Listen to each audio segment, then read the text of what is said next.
The next week, he shows up, and we have the Lord's Supper.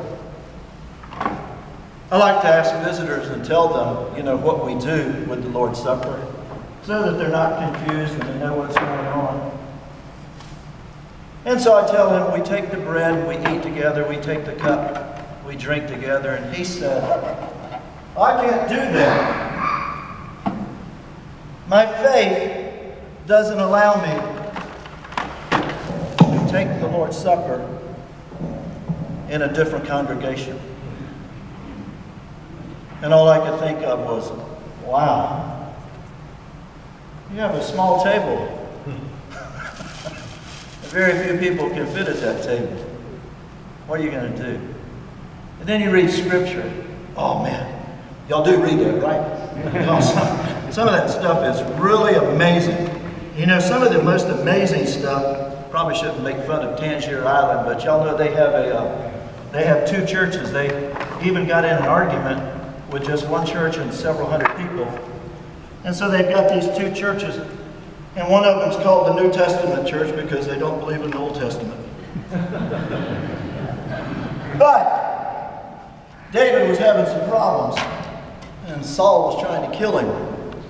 And if you ever read Psalm 22, you need to understand that it's the first part of Psalm 23. Because all the lamentation psalms the Hebrews write end up with praise at the end. And all these chapters and stuff didn't come into being until 1,000-something years later, 1,500 years later. But David writes in there, after Saul's been trying to kill him, and he had Saul trapped in a cave, and he had the opportunity to kill Saul, and he said, no, that's God's job. Almost sounds like Abram when he's called. God says, you go be a blessing. And don't worry, if they bless you, I'll bless. If they curse you, I'll curse. You just go be a blessing. That's what David did.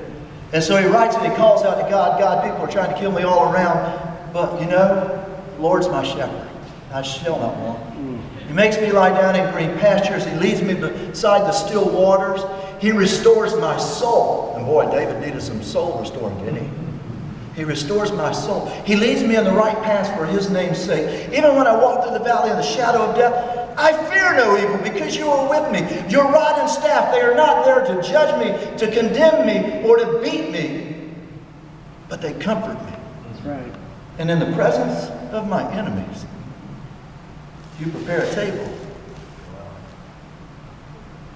And so many Christians look at that and think, oh, that's a way of saying, no. God's got the table for you and the enemy. How do we know this is true? What did they fuss at Jesus about? Man, you're sitting there eating, and there's publicans there. You're sitting there eating with the tax collectors. You're sitting there eating with all kind of sinners. You're sitting there eating with women. That was bad back then. You're sitting there doing that. And Jesus has no problem with it. He just keeps widening the table. And not only does he do it that one time,